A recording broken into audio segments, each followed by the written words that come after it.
Aujourd'hui, on va parler des différences qu'il y a entre les deux Mizbechot qui étaient dressés dans le Mishkan et plus tard dans le Beth Amikdash. Et il y a aussi des différences qu'il y avait entre le Mishkan et le Beth Amikdash lui-même. On connaît tous le Mizbeach HaChitzon et le Mizbeach HaPnimi.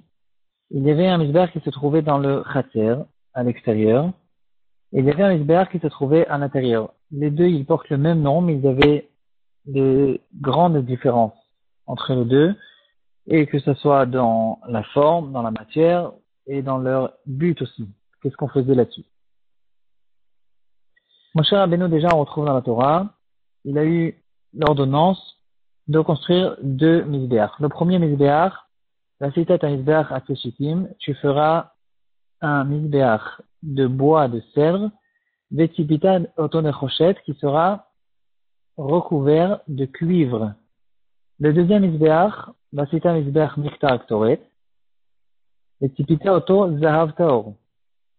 Ce sera un Mizbeach qui est recouvert d'or pur. Dans le Beth Amikdash, le Mizbeach extérieur, il n'y avait pas du tout de cuivre, il était fait de pierre,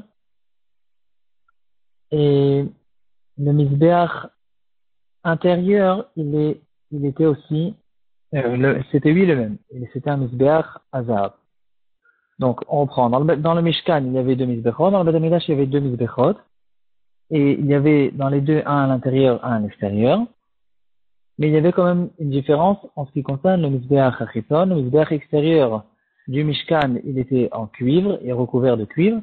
Et le Mizbeach HaChitzon du Beth Amikdash, il était fait en pierre. Entre les deux Mizbechot, il y a encore plusieurs différences, mais à part la différence qu'il y en a un à l'intérieur, un à l'extérieur, et que la matière aussi, elle est différente entre les deux.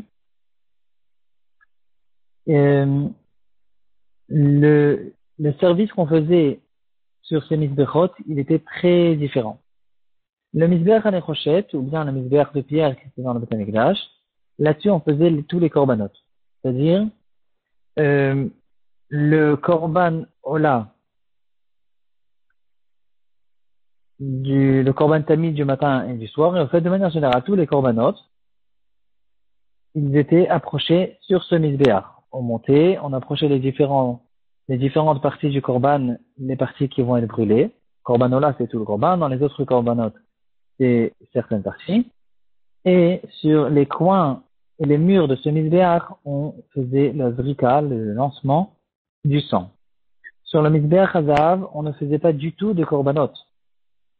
Il était là pour la ktoret, les enfances que le Kohen Gadol, il a approché tous les matins et tous les soirs dans le Beth Amikdash. En fait, ces enfances, elles étaient faites sur ce korban, sur le Mizbeach Hazav qui était à l'intérieur. Il y avait un seul korban qu'on approchait une seule fois par an, qu'on utilisait le Mizbeach intérieur pour le sang. On parle du korban de Yom Kippour, un des korbanot de Yom Kippour, le Khatat du Yom Kippour. Il y avait dans les quatre coins de ce Mizbeach intérieur, où le Kohen Gadol, il devait prendre avec son doigt et de mettre du sang de ce korban. C'était pratiquement la seule exception. Il y a aussi un Khatat à Tzibour, que aussi on utilisait le Mizbeach Hazav pour ça. Mais sinon, de manière générale, le Mizbeach Hazav, il est là pour l'actorer. Dans leur importance aussi, il y a une différence entre ces deux Mizbechot. Le Even Ezra, il écrit que le Mizbeach Hazav, c'est l'ustensile, le deuxième, le plus important qui se trouvait dans le Mishkan, après le Aaron Haïdout, c'est ce Mizbeach Hazav. Quels sont les noms des Mizbechot? Alors, dans la Torah elle-même, on retrouve deux noms sur chaque Mizbeach, et dans les Mishnayot, on retrouve encore un nom. Donc, chaque Mizbeach porte trois noms. Le Mizbeach extérieur,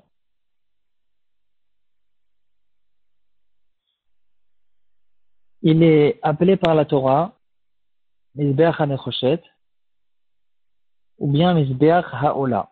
Pourquoi Mizbeach HaOla? C'est le Mizbeach sur lequel on approche le Ola, et de manière générale, on fait tous les korbanot, mais le korban Ola, étant donné que c'était un korban qui est brûlé en entier sur le Mizbeach, alors il mérite quand même que le Mizbeach porte son nom.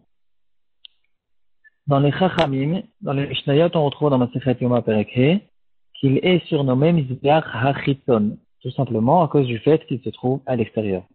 Donc, le Mizbeach extérieur, il s'appelle Mizbeach HaNechoshet, à cause de sa matière au Mishkan, Mizbeach HaOla à cause de son but principal, et Mizbeach HaChiton à cause de son emplacement. Parallèle à ce Mizbeach, il y a le Mizbeach intérieur qui porte aussi trois noms. On retrouve dans les psukim qu'il est appelé Mizbeach HaZahav, à cause de la matière avec laquelle il est plaqué. Il est appelé aussi Mizbeach HaKtoret à cause de son but principal. Et dans le Chachamim, on retrouve dans Masechet Yoma Perek Bet, il est appelé Mizbeach HaPnimi, Mizbeach intérieur à cause de son emplacement. Dans le livre magnifique Masat HaMelech de Rav Shimon Moshe Diskin, il y a des Ivri Torah sur la paracha, et là-bas, chaque Dvar Torah, c'est un plus beau que l'autre. Il explique quelque chose de très intéressant, et apparemment, il a vérifié ça dans tout le chasse. On voit que les Chachamim, même dans les Mishnayot, certaines fois, ils appellent le Mizbeach comme ceci, d'autres fois, ils l'appellent comme cela. Et il essaie d'expliquer pourquoi les Chachamim ont fait cette différence. Il dit en fait que tout dépend du sujet dans lequel on parle. Ça dépend en fait du contexte.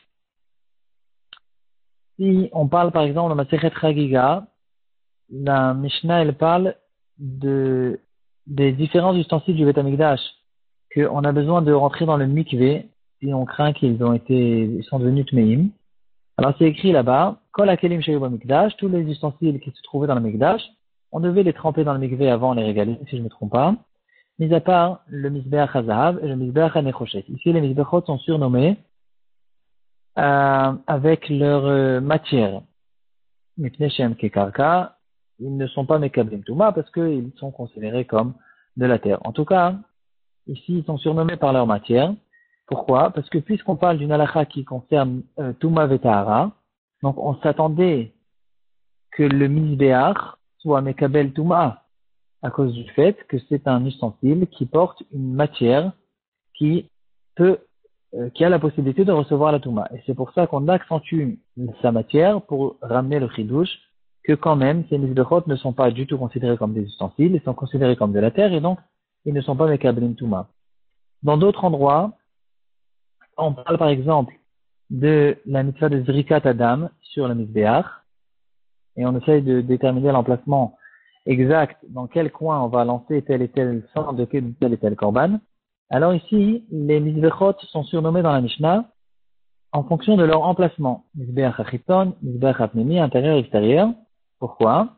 Parce que, puisque le contexte il est de Zrikat Adam, alors on accentue le fait que si ça c'est le Mizbeach intérieur, ça c'est le Mizbeach extérieur, et que la halakha nous dit que si on a fait la zrika d'un korban qui doit être à l'intérieur, on l'a fait à l'extérieur ou le contraire, ça a rendu pas sous le misbeach, le korban, pardon, ça a rendu pas sous le korban, et donc ici on accentue le nom du misbeach qui parle au fait de cette halakha.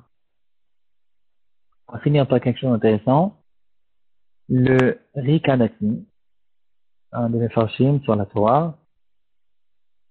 En Parashat Tetzavé, il écrit que le Mizbeach extérieur, il est là pour faire le shalom entre Israël et leur père qui se trouve dans le ciel. C'est pour ça que il n'est pas recouvert d'or ou même d'argent, parce que l'or et l'argent sont des choses qui causent des séparations. C'est des choses qui, en général, peuvent causer beaucoup de problèmes entre les gens. Et donc, c'est pas adapté que ce misbéar qui est là pour rapprocher le clan d'Israël de Hachem, c'est pas bien, c'est pas adapté qu'il soit recouvert d'or ou d'argent. Par contre, le misbéar d'Ektoret intérieur, il a été fait en haut, parce que c'est un misbéar qui fait référence à la Shrina, sur laquelle il est écrit dans Tehillim, Mi Mishbetot Zahav Lebusha. Et donc, au fait, on voit ici, il y a la différence dans le but du filial entre ces deux misbechot, non seulement dans leur emplacement, dans leur matière, dans le but de quel korbanot, qu'est-ce qu'on va faire, quelle partie ils prennent dans le service du Beth Amikdash, mais aussi dans leur partie spirituelle. Quel est au fait le but de ces mizbechot? Qu'est-ce qu'ils font dans les cieux? C'est aussi deux choses qui sont très différentes.